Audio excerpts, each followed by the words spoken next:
E aí, meu pequeno gafanhoto, como é que você tá? Tudo maravilha, tudo bacana? Meu pequenino, neste 8º vídeo da série, Dicas para Advogados Iniciantes, um tema, um tema demais de pedido, um tema que, vou levar dinheiro para sua vida, meu pequenino, vou encher sua carteira de dólares, meu pequeno gafanhoto. Mentira, não vou não, depois tu vai me cobrar aí, vai querer Obamas, e não tem não, aqui, é meio zoado. O tema do vídeo de hoje, como cobrar seus honorários advocatícios.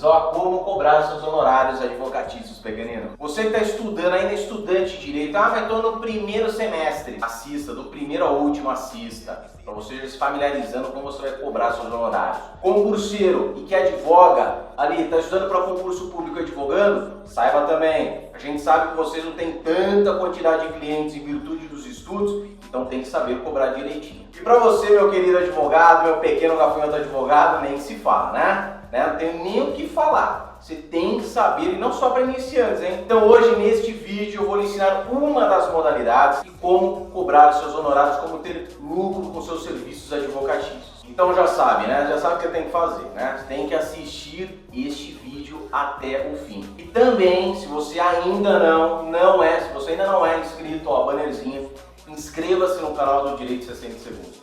Já inscrito, compartilhe o link, né? Vamos divulgar aí o Direito 60 Segundos, tem muita informação bacana, pequeno gafanhoto. E antes de entrar no tema, tá? Eu quero contar uma breve história de como que eu fazia para cobrar honorários, né? Ou melhor, vou dar uma resumida. No início da advocacia, eu cobrava honorários da forma errada. Confesso que eu perdi dinheiro, né? Em alguns casos, digamos que eu paguei para trabalhar, porque eu não sabia como cobrar. Ninguém falava para mim como que era o jeito correto de cobrar. Foi aí que eu li um post no blog Advocacia Hoje, do meu amigo Luiz Chacon, que aliás é o autor deste livro aqui, da editora Saraiva, Gestão para Advogados. Tem muito conteúdo bacana aqui. Dentre estes conteúdos, precificação, como cobrar seus honorários de advocacia, que vai ser a base aqui do vídeo de hoje. Não existe o método certo ou o método errado, né?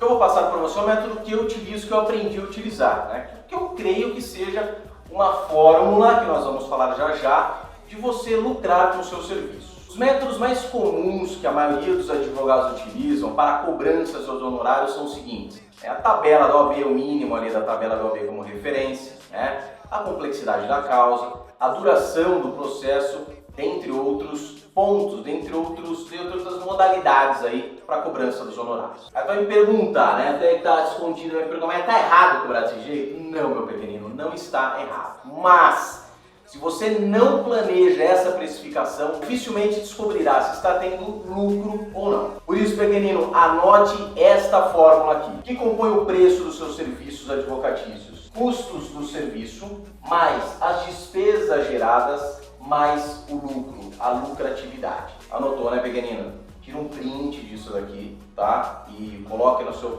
imprima, cola ali na parede, faça um quadro lá no seu escritório, tá? Então vou repetir para você. Preço é igual custo do serviço, mais as despesas geradas, mais o lucro. Agora é a hora de analisar um a um. O primeiro deles, custo do serviço. O custo do serviço pode ser dividido em três partes, três etapas. A primeira delas é a atividade intelectual. O que pode compor a atividade intelectual? Exemplos: o valor que aquele caso tem para o seu cliente. Outra questão, tempo de execução do serviço. Quanto tempo esse serviço vai demorar? E por fim, a complexidade do caso. A segunda etapa aqui ainda dentro do custo do serviço, segunda divisão, são os custos, né? Custos fixos, variáveis e os custos ocultos. O que você deve fazer? Vamos falar dos custos fixos. Você monta uma tabelinha, né? Word, pode ser Word também, uma tabela no Word, Excel, Numbers, Page se você usa Mac, tá? Você vai dividir por clientes, chegando ao resultado possível. É claro, se você tem um cliente, seu custo fixo, né? Que, vamos falar assim, o custo fixo eles incidem sobre todos os clientes, que é o aluguel, os salários que você às vezes tem com secretária, com estagiário, conta de água, conta de luz. Se você tem um cliente, você não vai pegar esse total desse custo fixo e passar só para ele. Você tem que ser coerente nesses valores que você vai cobrar ali dentro do custo do serviço mais do custo fixo. E a última etapa da cobrança no cálculo dos custos do serviço é a tributação, né? Um exemplo é quando o escritório emite uma nota fiscal. Você vai repassar esse valor ao cliente, você vai repassar esse custo né, do tributo e da emissão dessa nota fiscal, que é muito comum, por exemplo, quando você vai abastecer esse automóvel, 70, 80, 99% do que você está pagando, você sabe o que é, né? E a gasola mesmo é 1% só. Eu exagerei também aqui, mas estava nem. O segundo ponto, nós falamos sobre os custos do serviço. O segundo cálculo que você deve fazer são as despesas geradas pelo serviço. Faça constar no contrato de honorários que as despesas correm por conta do cliente de forma antecipada ou reembolso. Isso quer dizer, ou seu cliente vai antecipar essas despesas para você, ou você vai pagar e depois ele vai lhe reembolsar. O terceiro e último, mais importante deles, a lucratividade, o lucro, pequeno gafanhoto. Que é aqui que você vai ganhar dinheiro. A lucratividade pode ser fixada um percentual sobre o valor do custo do serviço num todo ou somente sobre a atividade intelectual. Agora, importantíssimo, custos e despesas. Custos do serviço, despesas geradas, esses daqui são inegociáveis com o cliente. Por que isso? Porque qualquer número menor que isso daqui, qualquer número menor do que isso, você entrará no vermelho, ou seja, você estará pagando para trabalhar. E eu confesso, meu pequenino, eu já fiz muito isso. Tá? Então hoje eu não faço mais. Não faça, não comece errando, aprenda com o meu erro.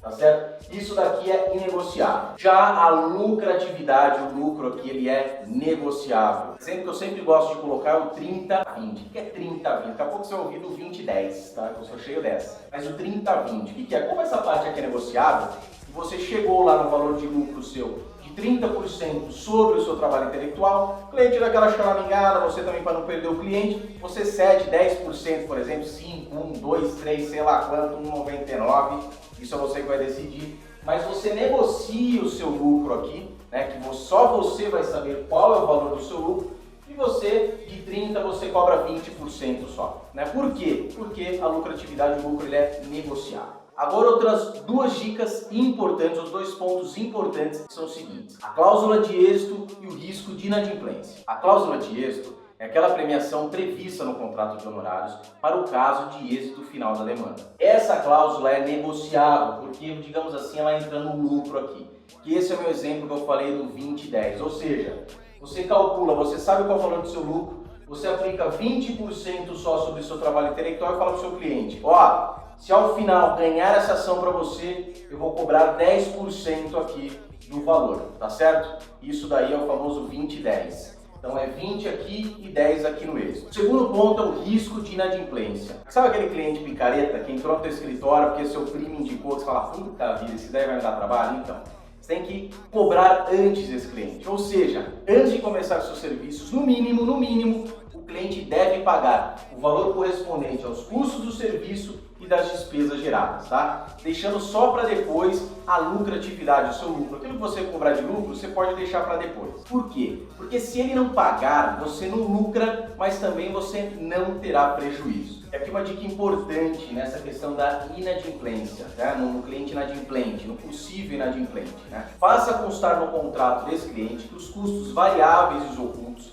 né, que são aqueles que surgem no decorrer do processo, eles têm que ser antecipados. Tá? E não reembolsados por você, porque você vai tirar do seu bolso e ele não vai te pagar. Primeiro, para dar uma resumida nisso tudo, nada melhor do que um exemplo prático, valores. Aqui ao lado deve estar aparecendo um quadrinho, tá? Então estou fazendo o vídeo sem aparecer o quadrinho, vai aparecer, eu vou colocar na edição. Então se não aparecer aqui, eu também vou deixar na descrição do vídeo, tá? Independentemente, vai ficar na descrição do vídeo esse exemplo também prático aqui com valores. Vamos supor que você cobrou aí R$5.000 da sua atividade intelectual, tá certo? 5 da atividade intelectual, mais R$250 de taxa fixa, que é aquela divisão que você fez com a tabela, daquele custo fixo que você tem no seu escritório, mais R$250 de tributos incidentes naquela emissão da nota fiscal. Então 5 mais 250, conta fácil, tá? R$5.500. Esses R$5.500 são os custos do serviço. Atividade intelectual mais aquela taxa, aquele custo fixo, mais o tributo. Somado aos custos do serviço, agora vão entrar as despesas geradas. São aquelas despesas iniciais com o processo. Então aqui a gente tem custo do serviço R$5.500 e mais R$500 de despesas geradas. Nós temos aqui R$6.000 até agora. Lembrando sempre que custos do serviço e despesas geradas são inegociáveis. Mexeu aqui, provavelmente você estará perdendo dinheiro. E por fim, o lucro, a hora de calcular o lucro. Então vamos supor que você aplicou 30%, né, sobre R$5.000, que é sobre a sua atividade intelectual. 30% de 5.000, R$1.500. Então o seu lucro de R$1.500, que somando tudo, nós chegamos ao valor de R$7.500, que é o preço final do seu serviço. Agora, pequenino, 4 observações. Primeira, esses valores você não precisa abrir para o seu cliente não precisa saber como você chegou nisso. Você só precisa saber aquilo que você pode negociar, esses R$1.500. Segunda observação, se ele quiser negociar com você, você já sabe até onde você pode chegar. Ou seja, você sabe que o seu lucro é de R$1.500. Então é aqui que você pode negociar, tá certo? Que aqui, mais uma vez, por que 1.500? São os 30% do nosso exemplo sobre sua atividade intelectual. Então você pode trabalhar somente no desconto desse lucro, dessa lucratividade desses R$1.500. Terceira observação, o cliente deve pagar os custos e também as despesas que o seu serviço gerar. Tudo que o processo do cliente gerar de custos é o seu cliente que paga. Não está aqui, não é computado no valor final do seu serviço. Imagina, por exemplo, você fechou lá R$7.500 com ele, só que você tem uma audiência na Bahia e você vai gastar R$1.000 para até a Bahia. O que você vai fazer? Você vai falar para ele, viu? Tá tudo pago aqui, você vai perder, nesse caso, os milão aí, sei lá, do exemplo aí, nesse valor aqui da passagem? Você não vai. Aí você vai tirar do seu lucro e vai ficar com 500 contos. Não, né, meu pequenino? Então isso vai ficar claro onde? Vai ficar claro no contrato de honorários advocatícios. E a quarta e última observação. A soma dos custos e despesas é o limite mínimo do valor a título de honorários, tá certo? Tô batendo muito nisso, mexendo nisso, você tá no prejuízo. Pequeno gafanhoto, se você chegou até esse momento do vídeo, já sabe, né? Escreva aqui abaixo nos comentários a palavra honorários. E se este vídeo lhe ajudou, pequenino, inscreva-se no canal Direito 60 Segundos, compartilhe esse vídeo com os demais advogados, tá? Dê aquele like maroto, ó, não, deve estar por aqui, não sei, por algum lado aqui, um joinha. Dê um joinha aqui embaixo, tá certo? Dúvidas sobre este tema, já sabe, escreva aqui abaixo nos comentários. Dê mais dúvidas, tais sugestões, envie um e-mail para nós, o endereço na descrição do vídeo. Muitíssimo obrigado pela visualização até aqui, meu pequeno gafanhoto, uma excelente semana, juízo nessa vida, tá? E não me abandone, hein? A gente se vê no próximo vídeo, novidade chegando por aí, já já você vai ficar plugado. E acompanhe a gente nas demais redes sociais, Instagram, fanpage, sei lá o que, tá tudo aqui também na descrição. Um beijo, um abraço pra você. Tchau.